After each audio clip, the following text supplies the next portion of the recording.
And our guests for the panel are Carmen Bekker, Partner, Customer Brand and Marketing Advisory with KPMG, Holly Kramer, Non-Executive Director with Woolworths and Australia Post, Naomi Simpson, co-founder of the Big Red Group. Welcome to the program. I might start with you, Naomi. Perhaps you could tell me about the significant shifts in customer behaviour that you're seeing at the moment. Look, I see two big shifts. One is that the customer is more fickle than they've ever been before. And I say that with respect, but it's a distracting world out there. So even if they want to engage with your brand, online they literally might get persuaded or introduced to new things on the way to your brand. So the digital marketing journey and brand journey is really challenged. The second thing is that customers want to know what you stand for. What is your community, your social responsibility, that your stance on the environment, your sustainability, and they will seek to understand what you represent and what you stand for. So we see that customers are far more inquiring and that they're far more considered when they do make a purchase, and that loyalty can never be taken for granted. Holly, how does large businesses put the customer at the centre of everything that they do? Well, I think that is what almost, I would say, or every large business in Australia today is trying to do. And it's really challenging, but without a doubt it starts at the top, because a lot of companies will pay lip service to customer centricity. I think it's when boards and executive teams realise that if you're not on top of what Naomi was saying and understanding the change in customers, you won't drive that true centricity. Also using tools, you know, there are the surveys that you get, Bernard, when you buy something and they say, would you recommend this company? That's actually very effective if it's used well inside the company, because you spread it through the whole of the organisation and everyone gets to hear and understand what they're doing and the impact that has on the customer. And so I think the third thing that companies are really trying to do is figure out how to listen. So how do you listen to customers beyond the frontline staff or the market research department? How do you get that information spread through the organisation? That's what's really going to start to make a difference. We might come back to that, but Carmen, how is business personalising the relationship with customers today?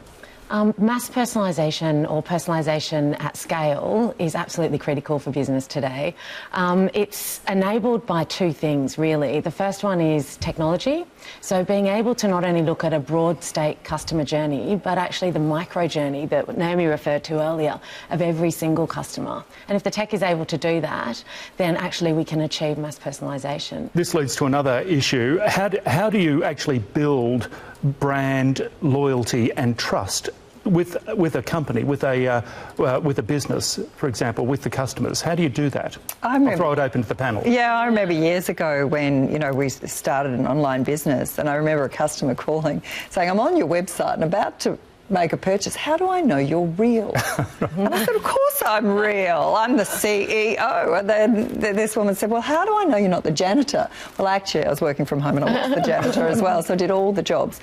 But in that moment, I realised to build trust is to build emotional connection. And the only way to do that is actually to get beyond your website. Have a role to play in your community and to meet people. And I've actually seen that more and more, even with really large organisations, that when they're out and about and they contribute to the local community, people feel that they know who they are and they have a face, they're no longer faceless. And for me, that's materially important in terms of building brand essence. You can't be faceless. I think it's partly that, but I also think in some ways it's simpler. It is actually the way you build trust with anyone and anything. It is doing what you say. Yes. So if I go to your site and I order something and I expect to get it like I saw it at that date, being able to do that consistently again and again is really important. I think the other is, one of you mentioned transparency. From a big corporate perspective, transparency is absolutely critical, and I would call it, sort of radical transparency. Companies getting better and better and better at just being honest about what they're doing and why. Carmen, is there any difference between loyalty and trust with a company and loyalty and trust with a brand? Loyalty and trust with a brand is driven through integrity, and Australians, integrity is very essential to Australians in scaling or marking customer experience. So companies that have high integrity, according to Australians, are companies that people want to go back to. to gain integrity, you not just have to have transparency, you don't just have to do what you say you will, but you also have to make sure your brand follows its purpose. So why does the brand exist? What does it do? How does it help society? How does it help sustainability? I want to ask examples of brands that get it so right. Do you have an idea, or anyone in the panel? Can you cite any examples? A great purpose is always speaking about contribution. It's not about you, it's not about your enterprise, it's about how you made the world a slightly better place. And at the Big Red Group, we shift the way people experience life. And people get that. They kind of go, oh, that's about intimacy. That's about we get to do things that we've always wanted to do on our bucket list. So there's many great examples of purpose. The challenge then is not the why you're doing it, but the how you do it is equally important. So to the point of integrity, it is about the values and how you align people to say, this is also how we do business, not just why we do it, but it's about our contribution. And does it come from the top down to permeate the entire organisation? Carmen, would you have? What we're seeing is making employees your strongest brand ambassadors is key, because your employees are the ones that really, if they can live the values, if they can understand the products, the purpose, the future of that company, they can help the customers make the right choices around that business. And you see companies that have very high employee recognition surveys. Some of the best companies in America in customer experience are also the best in employee experience. Those two things do go hand in hand. Well, they say there's a customer loyalty mirror. So those organisations who have high engagement will also be more profitable. Holly, I might ask you around the future of big retail businesses. What do you see out there for these organisations?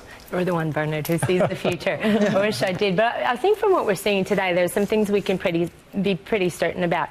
Customers form a relationship with brands they trust, companies they trust, retailers they trust, and they do it because they get that consistency experience and that personalization, so that retailer knows. So it won't be so much about, I buy my food this type from here and that type from there and these clothes from here. That relationship with a retailer or an organization who understands you, what you want, delivers it consistently, makes things convenient for you, you will buy more and more and more. So you may buy this type of food, but maybe you'll buy food for now, you'll buy food for later, or you'll buy food and have it delivered to other places. So I think that idea, it used to be called omni-channel, but that idea that I can get what I want anywhere, anytime, and a retailer I trust will deliver that to me, I think that's where we see things headed. I see the world differently. How's that? So I know. The reason why I see it differently is because there's an increasing role that social proof takes. So in other words, if I as an individual, I really trust my friends and my family to tell me what they think is important, and if my experience is inconsistent with their experience, I really wonder what's going on. So social proof becomes increasingly important. Now, I live in an online world, so that's one thing when you do have customer intimacy, and I remember saying to Janine from Boost Juice, I said, it's all right for you can at least eyeball the customers. I don't get to eyeball customers. So what becomes even more important for me is, yes, it is social proof and how people speak about me, but also it's about how I'm listening and then can adapt to whatever it is that they've suggested. So they become the advocates and actually the designers of what it is, and then they become true advocates. I think that's a good point to bring Carmen's view in here around striking the right balance between automation and human service. How do you actually strike that right balance as an organisation? Yeah, it's interesting when you look at something like the Amazon Go concept in the US, and you can take away the friction of shopping queues. Your Sunday afternoon at your supermarket is no longer when you can just walk around, take things off the shelf, and then scan your app at the end and off you go. What that enables, that frictionless digital experience in that store, enables the store staff to be completely focused on the customer and the customer's needs in that moment. And what we're seeing is a big trend for automation to enable an enhanced human interaction, because the human interaction and the personal touch won't go away. People still want to have that. But what we can do with digital and automation is accentuate and make that the very best it can be and focus that on the real moments of truth that matter for the customer. And I think the customer has to actually believe that that's the purpose of the technology, because I think customers are pretty savvy at sussing out when a company has invested in technology to take their own costs out of their business versus technology that actually makes it a better experience for you. And so lots of these technologies really are more about taking cost out than getting the customer experience right. I think a company absolutely has to make sure that it's doing both. And we're going to have to leave it there. Thank you very much to our panel, Carmen Bekker, Holly Kramer and Naomi Simpson.